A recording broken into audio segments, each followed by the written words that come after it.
하늘 가는 밝은 길이 3권 25번째 시간입니다.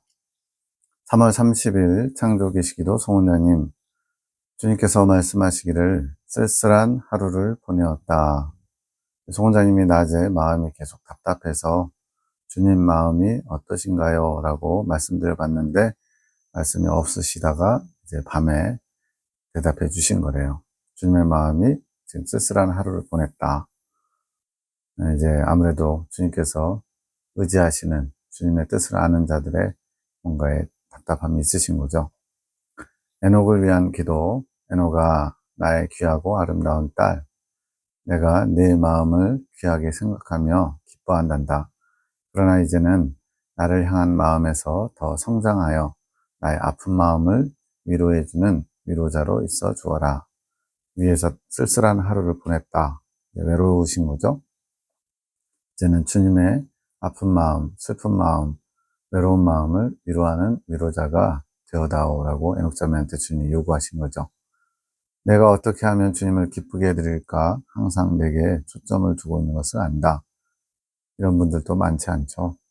하지만 이제는 나를 기쁘게 해주는 시선과 입장이 아니라 나의 아픈 마음을 나누는 나의 위로자 위치에 있어주기를 바라며 또 그것을 내가 사모하기를 바란단다. 나는 늘 너희의 고통을 위로해주고 있지 않느냐? 내가 너희를 위로하는 것처럼 너희도 나의 위로자가 되어다오 한 거죠. 사실 나에게 기쁨을 주려고 하는 자들은 많다. 사무엘 역시 나를 기쁘게 하려고 하지 않느냐? 많은 이제 그리스도인들이 예수님을 기쁘게 한답시고 여러 가지 행사, 일, 또 사명 감당한다고 많은 일들을 하죠. 그런데 그렇게 기쁨을 주려고 하는 자들 많은데 정작 나의 슬픔을, 나의 아픔을 위로하는 자들은 적다는 거죠. 그러나 기쁨을 주려고 하지만 나의 아픈 마음들은 알려고 하지 않는다. 아니, 나의 마음을 알려줄 수도 없고 이해할 수도 없는 것이다. 저 또한 주님이 십자가에서 죽으시고 부활하신 이후에는 하나님 보좌 우편에서 편하게 계시나 또는 스스로 만족하시는 분이니까 모든 것에 항상 충만하게 기뻐하시는 분인 줄 알았어요. 근데 주님은 우리 때문에 우리의 구원이 완성되기까지 주님은 쉼없이 일하시고 또 마음 아파하시고 우리 때문에 고통받으신다고 말씀합니다. 모든 것이 본인 중심으로 나를 바라보기 때문에 나의 마음을 알려줄 수도 없고 이해할 수도 없다. 나의 중심에서 나를 볼 수 있어야 나의 마음을 알 수 있고 이 마음이 더욱 나와 합하여서 나의 위로자로서 마음을 가질 수 있는 것이다. 하나님 중심의 관점으로 주님의 마음이 어떠하신지를 살펴야지 알 수 있다는 거죠. 물론 위로자가 되어도 그 마음이 더 깊어져야 되겠지. 이것도 단계가 있대요. 내 마음이 그렇게 되기 원한다. 그러려면 내 마음에 대해 끊임없이 묵상하여라. 24시간 주님을 주목하고 집중하고 주님의 마음을 헤아리려고 그런 묵상의 자세가 필요하대요. 그러면 내 마음이 보이고 느껴질 것이다. 내가 내 뜻을 알아가지만 이제는 더욱 내 마음을 알아가는 자가 되어라. 주님의 당부의 말씀이네요. 내 마음의 시선을 이렇게 가질 때 내 마음에 버려야 할 것들이 보일 것이다. 지금은 버리는 것이 먼저가 아니라 너의 원함이 먼저니라. 나의 위로자가 되기 원하며 내 마음에 대해 내 마음을 집중하여라. 무엇이 주님의 마음을 쓸쓸하게 했습니까? 물었더니 시교회가 새롭게 될 일들에 대해서 기쁜 마음이 있으시고 이건 이제 앞으로 주님의 뜻이 이루어지는 것에 대해 기뻐하신다는 거죠. 우리로 인해 아픈 마음도 있지만 이제 하늘 군대와 사랑의 사도들이 주님의 말씀에 순종하지 않은 것 때문에 아픈 마음도 있으시대요. 목사님과 다른 분들의 마음을 보면서 이제 하늘 군대와 사랑의 사도들 반대편에서 목사님 중심으로 주님이 기뻐하시지 않는 것들을 고치려고 하지 않는 분들, 본인들이 옳다, 의롭다, 하나님 뜻대로 잘 하고 있다 라고 스스로 만족하면서 그것을 주장하는 사람들 보면서 본인들의 옳다 하는 마음들, 또 사랑으로 하나 되어 있다고 생각하는 것을 보시면서 쓸쓸한 마음을 느낀다고 하신 낮에 나에게 느껴졌던 허무함과 답답함이 주님의 쓸쓸한 마음, 주님의 마음이 송원자님에게 전가돼서 알게 된 거죠. 그래서 주님 마음 어떠시냐고 총장님이 알아채고 여쭤본 거죠. 김집사님이 치우기도 하는 시간에 하신 말씀, 이것이 나의 질서이고, 어떤 질서냐면 주님의 이끌림을 받아 순종하는 것, 이것이 주님의 질서이고 이것이 나로 인한 화목이다. 지금 치우기도 할 때 함께 합심해서 기도할 거 아니에요. 그런 모습을 말하는 것 같아요.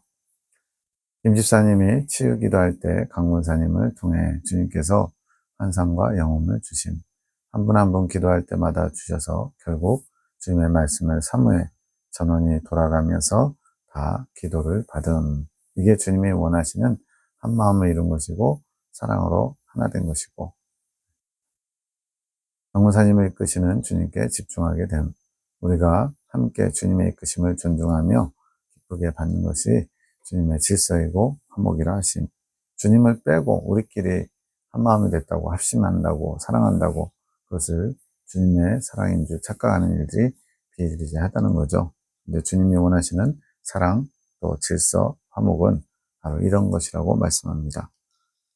3월 31일 박지사님의 꿈 해석. 아빠가 재혼하는 꿈. 아빠가 재혼하려고 하셔서 재혼 상대를 가족에게 소개시키는 자리. 엄마가 죽은 지 얼마 안 되는 것 같은데 재혼하신다고 함. 현실은 반대거든요. 아빠가 돌아가시고 엄마가 살아계신데 지금 반대로 지금 표현되고 있어요. 꿈에서는. 가족, 남자 형제가 몇 명 있고 친할머니도 계시는데 같이 모여 있음. 아직 재혼 상대가 오지 않은 상황. 아빠의 재혼 상대죠. 내가 엄마가 돌아가신 지 얼마 되지도 않았는데 재혼하시는 것이 의아하기도 하고 약간 화도 남. 내가 그런 내 기분을 이야기하자 할머니가 그런 마음을 가지면 안 된다고 강압적으로 이야기하신. 불편하겠네요. 할머니는 무조건 찬송이라는 입장이고 나도 그런 입장을 가져라고 요구하심. 재혼 상대방이 들어오는데 자녀가 있는 아주머니시고 곱게 생기셨음. 네, 곱게 늙으신 분들 있잖아요. 나의 남자 형제가 아주머니를 보고 좋아함. 그 모습을 보고는 내가 남자라 이쁘면 다 좋아하는구만 라고 못마땅하게 생각함. 내가 못마땅해 하니까 할머니는 계속 받아들이라고 강요함. 내가 그 자리가 싫어서 밖으로 나온 것 같음. 거리에서 한 여자가 발레를 추고 있는데 무슨 발레지? 하며 의아해하면서 보는데 발레를 추면서 바닥에서 만두피를 빚고 있음. 발로 이렇게 움직이면서 만두피를 빚는데요. 대단한 경지죠. 만두피를 빚는 기구, 누르는 기구를 맨 바닥에 놓고 빚길래 내가 좀 더럽다고 생각함. 네, 발로 하는 것도 그렇고 바닥에다 놓고 하는 것도 그렇고 별로 이렇게 좋은 모습은 아닌 것처럼 보이죠.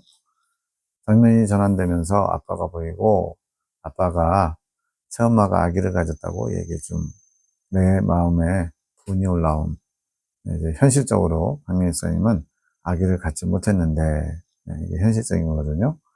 나이 든 새엄마가 너무 쉽게 아기를 가진 것에 대해서 마음에 원망의 마음이 솟구침, 상대적인 거죠. 원망과 서운한 마음이 올라오면서 통곡하며 꿈을 깸. 꿈속에서 얼마나 서러웠으면 통곡하면서 꿈을 깼을까요? 해석하는데 영감을 알게 된 것은 아버지의 뜻이 이루어지는 것에 대해, 여기서 아버지의 뜻은 하나님 아버지의 의미죠. 순종하지 못하는 자의 마음에 대한 꿈, 본인의 이야기죠. 아버지의 의지로 사랑할 자, 꿈에서 새엄마를 택하신 것, 그녀에게 아름다운 모습이 있어서 택한 것. 쉽게 얘기하면은 주님께서, 아버지 되신 하나님께서 누군가를 택해서 어린 양의 신부로 삼으려고 하는데 거기에 대해 불편한 거죠. 어떻게 저런 사람이 새엄마가 될 수 있어, 이렇게 불편한 것처럼 그런 주님의 주권, 선택에 대해서 불편해하는 모습입니다. 부족한 모습, 재혼하기도 하고 또 아이가 딸려 있고 있더라도 사랑받을 만한, 택함받을 만한 아름다운 모습을 가진 사람. 그 사람 보기에 열에 일곱, 여덟이 부족해요. 하나님은 한 가지, 두 가지 좋은 모습을 보시고 택하시고 사용하시죠. 그런 것에 대해서 불편함을 갖는 모습, 그것을 수용하고 있는 것 같아요. 신부로서, 이긴자로서 택함이 아니라 주님께서 주권적으로 선택하신 것, 그러한 어떤 특별한 은혜를 허락하신 것을 상징하는 것. 그러니까 하나님의 주권, 사람 보기에 아무리 이상하고 안 맞고 뭔가 저런 사람이 저렇게 된다고 도저히 용납하거나 납득될 수 없어 라고 단정하는 것. 이것이 지금 충돌이 일어나는 거죠. 아버지의 조언을 허락하는 자녀, 꿈에서 형제는 그런 아버지의 시각을 볼 줄 알고 선택받은 자, 새엄마의 아름다움을 볼 줄 아는 자. 네, 하나님께서 그렇게 선택한 자에 대해서 불편해하는 것이 아니라 오히려 그런 본인이 보지 못하고 있는, 박민수님 보지 못하고 있는 아름다움을 볼 줄 아는 자, 또 아버지의 시선으로 보는 자, 이런 분인 거죠. 재혼을 반기지 않는 꿈에서의 나는 그런 눈을 가지지 못하고 자신의 뜻을 가지고 보려고 하는 자, 자기의 주장, 입장, 관점, 이걸로 그 상황을 지금 보고 있는 거죠. 그러니까 맞지 않다. 이것은 잘못됐다 생각하는 거죠. 꿈에서 친할머니의 시엄마는 율법의 완성인 사랑, 율법의 완성은 사랑이라고 성경에 나오잖아요. 사랑이셔서 사랑은 모든 것을 받아들여라, 품어라 라고 강요하는 위치에 있는 것을 상징. 그러한 강요가 내 마음에 들지 않으면 내 마음에 분이 올라오게 됨. 예. 아버지의 주권적인 선택을 받아들여라 라고 요구하는 것에 대해서 불편한 거죠. 사랑받을 자격이 없는 자를 받아들이고 주님께서 원하시는 지위에 두는 것이 합당치 못하다고 생각해 분이 올라오는 것. 대표적인 게 이제 어린양의 신부, 이긴 자의 자격을 논할 때 그럴 수 있고요. 그 외에도 주님의 뜻이 있는데 그것을 받아들이지 못하면 분이 올라올 수 있겠죠. 그리고 주님의 뜻을 받아들이는 형제를 바보라고 생각하는 모습. 이제 그 남자들은 얼굴만 이쁘면 다 좋다고 하네. 이런 거죠. 곱게 생긴 새엄마에 대해서 본인의 시선에서는 참 남자들은 외모만 따지는 어리석은 자 이렇게 보인다는 거죠.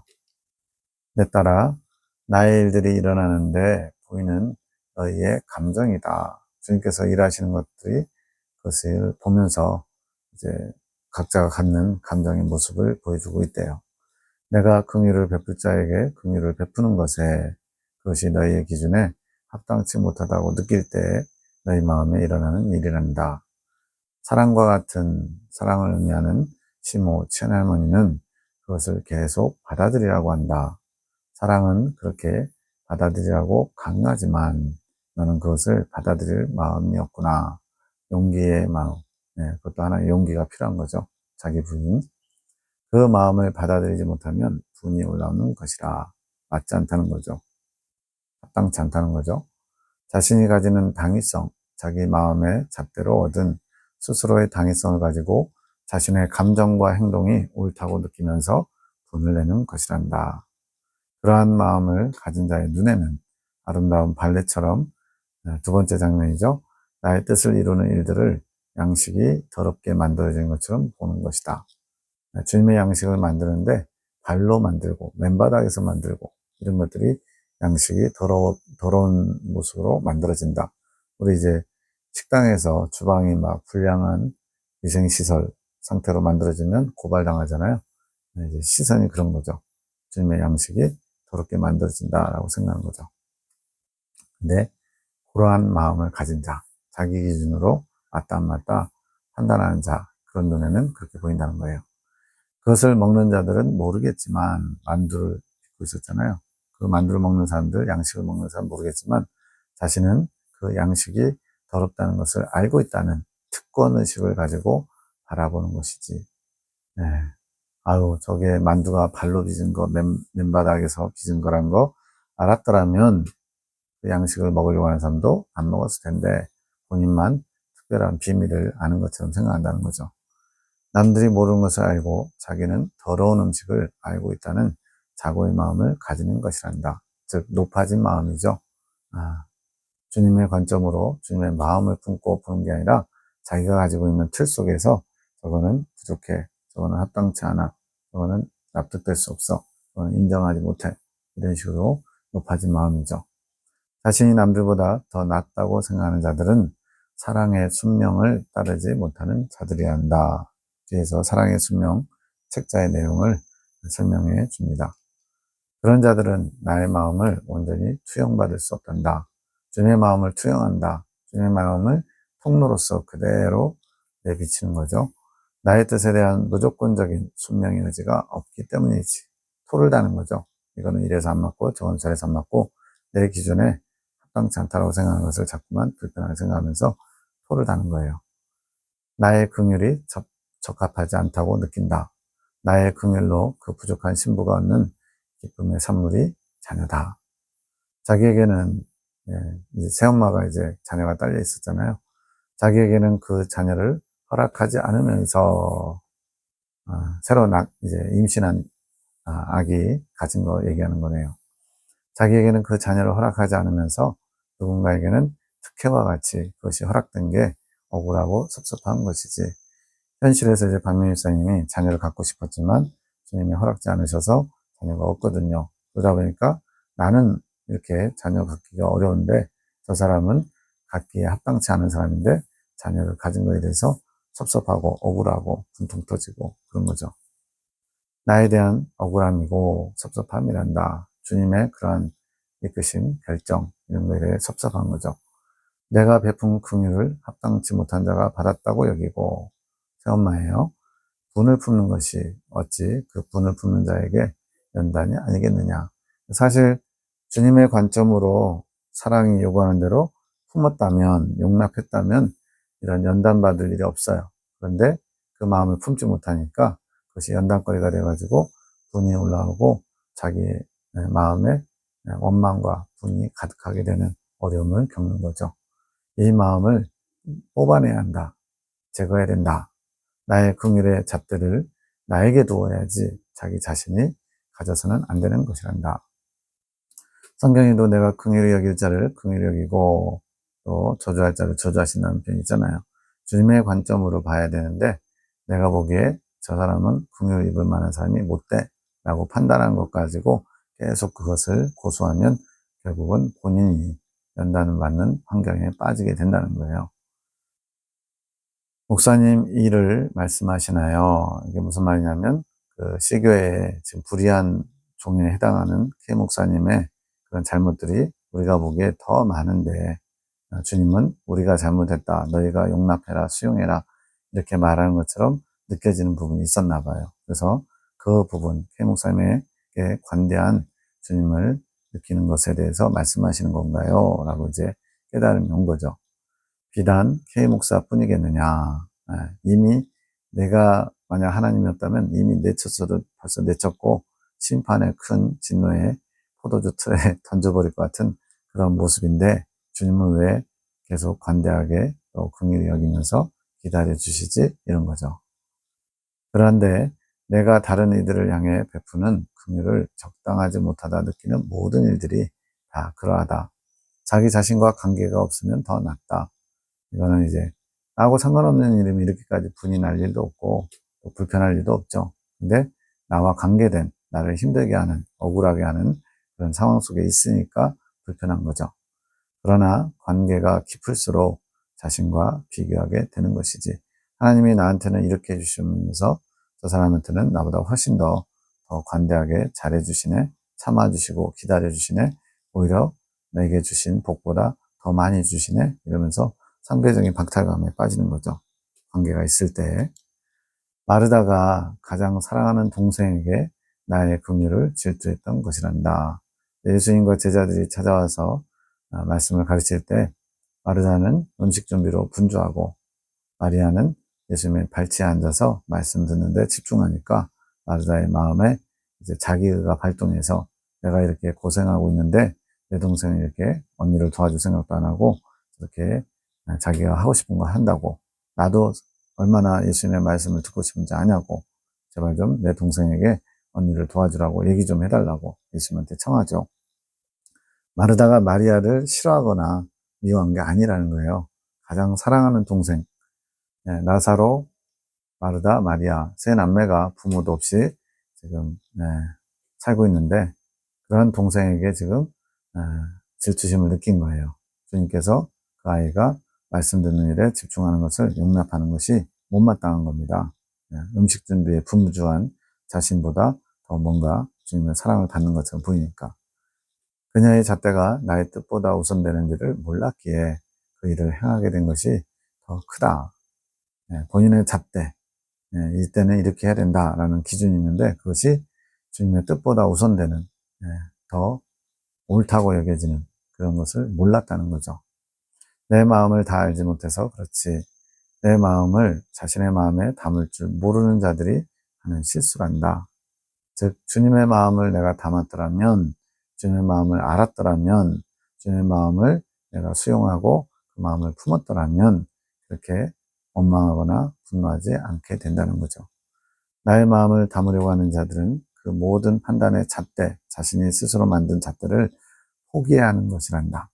그게 예수님 닮는 것이고 예수님과 하나됨의 비결이죠. 자신이 옳다고 믿었던 것들에 대해 당연하다고 생각했던 것들에 대해 다 내려놓고 나에게 다시 점검을 받아야 하는 것이다. 말 그대로 기준이 달라지는 겁니다. 내 인생의 잣대, 표준이 달라지는 거예요. 그러니까 그것이 자기 부인이고 또 자기의 큰 사상이 깨지는 거죠. 그래서 고통스러운 겁니다. 이게 옳다고 생각했는데 주님은 아니라고 하니까.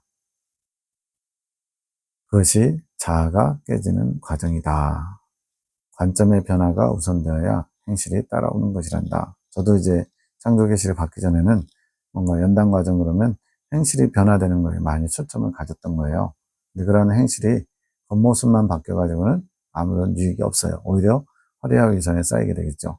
그러한 행실은 두 번째고 첫 번째는 나의 관점, 사상, 내가 가지고 있는 잣대 이런 것들이 깨져야 된다는 거예요. 그게 자아가 깨지는 거라는 거죠. 사랑하는 내 딸아 너의 온 마음을 모든 마음을 나에게 다오. 내가 너의 마음에서 쉼을 누리기 원한다. 너의 마음에서 쉼을 누리기 원하는데 내 마음은 지금 뭔가 불편하구나. 내가 긍휼히 여기는 자에 대해서 너는 왜 하나님이 저렇게 긍휼히 여기시지? 관대하시지? 벌써 손을 대셔도 한참 손을 대셨어야 되지 않나? 이런 기준이 있는 거죠. 그렇게 불편한 마음에는 주님이 거하실 수 없죠. 쉬실 수가 없죠. 자신의 관점과 틀로 나를 바라보는 자는 나의 안식처가 될 수 없단다. 주님과 일치를 이루지 못하기 때문에 그렇습니다. 내가 언제든지 쉴 수 있는 안식처가 될 수 없단다. 즉 주님이 원하시는 침상, 주님이 쉬실 수 있는 침상은 주님의 마음을 품은 사람들이 갖추고 있을 때 그 마음이 주님 중심으로 잣대가 기준이 변화돼서 주님은 언제나 오르십니다. 저는 주님의 것을 다 수용합니다. 이런 자세가 되어 있을 때 주님께서 거기서 쉼을 누릴 수 있는 거예요. 나는 바람이 되어 새가 되어 안식을 얻고자 그를 찾았지만 이 그는 이제 그런 주님의 마음을 품고자 하는 자들이죠. 그가 지금 나의 안식처가 되어 있지 못하다면 그의 마음이 주님의 마음과 일치하지 못하고 있다면 나는 어디에서 안식을 얻겠느냐. 주님께서 계속 주님의 마음을 원하는 자들, 주님의 마음을 알기 원하는 자들, 겸손한 자들 찾으신다고 했거든요. 근데 그 사람을 찾았다고 찾았는데 그 사람 마음 안에 그런 부분이 없어요. 그럴 마음이 없어요. 그러면 주님이 안식하지 못한다는 거죠. 지금 박명희 쌤뿐만 아니라 하늘군대와 사랑의 사도들이 K 목사님과 시교의 여러 가지 분쟁적인 상황에서 그런 마음을 품으면 내가 너희 안에서 어찌 쉴 수 있겠느냐라고 꿈을 알려주시는 거죠. 나는 외롭고 슬프고 위로가 필요할 때 주님은 모든 것에 만족하시고 모든 것을 다 가지신 분이고 주인이시고 그래서 부족함이 없다라고 생각했는데 주님은 외롭고 슬프고 위로가 필요하다 말씀합니다. 물론 이제 영으로 계시는 성부 하나님의 그거보다 이제 인격을 가지시고 이 땅에 인간의 모습으로 오신 예수님의 마음이 더 이러할까 싶습니다. 나의 뜻과 하나 될 수 있는 영혼을 찾아 안식을 얻고 싶단다. 나의 마음과 나의 뜻과 하나 되기를 원하는 영혼을 찾아서 그 영혼 안에 내가 들어가서 쉼을 얻는다. 생명의 합의를 말하는 거죠. 내 어미 성모님이 늘 그런 위치에 계셨단다. 성모 마리아가 예수님의 마음을 너무나 잘 아는 주님께서 안식하기에 딱 좋은 마음을 가지고 계셨다는 거죠. 내가 온전히 쉼을 얻고 다시 세상의 죄를 질 수 있도록 십자가를 지는 거죠. 하는 안식처가 필요하단다. 그것이 내가 누리는 참 기쁨이란다. 일치의 기쁨이란다. 주님의 마음을 품은 자들과 하나됨의 기쁨을 누릴 수 있다는 거예요. 나의 일에 주님이 이끌어 가시는 일에 분을 품지 말아라. 자신의 잣대를 가지고 판단하는 것을 하지 말라는 뜻. 그런 자는 나의 뜻을 담을 수 없고 내가 안식처로 있을 수 없는 것이란다. 내가 세상을 두루 다니며 가장 기뻐하는 것은 나의 신부가 마련한 안식처란다. 신랑이 결혼하게 되면 신부와 함께하는 그 신방이 가장 행복하고 가장 좋은 자리겠죠. 주님이 그런 어린 양의 신부로서 그런 주님이 쉬실 수 있는 침소를 마련한 자들이 주님이 가장 기뻐하는 안식처가 된다고 말씀해요. 우리에게도 그런 마음을 가지라는 거죠. 나는 내 신부의 마음에서 안식을 누리는 것이란다. 참고사항입니다. 앞에서 기부인의 순명이라는 그런 표현이 있었죠. 사랑의 순명. 순명이라는 느낌이 들면서 한순간의 의구심, 기부인 순명의 신적 논리, 이제 피가레타 여자 가톨릭 성도님이 쓴 책이 천상의 책인데 거기 사권에 이 내용이 나와 있다는 거예요. 이 복된 기부인은 인간적인 논리를 도무지 따르지 않는다. 이 복된 기부인이라는 의미는 이제 하나님 중심적으로 변화된 사람일 수도 있고요. 또 우리에게 그러한 자세를 갖추라고 요구하시는 그런 모습일 수도 있어요. 인간적인 논리를 따르지 않는데요. 그 어떤 상황도 고려하려고 하지 않는다. 인간의 입장에서 무대뽀죠. 뭔가 고집스러워 보여요.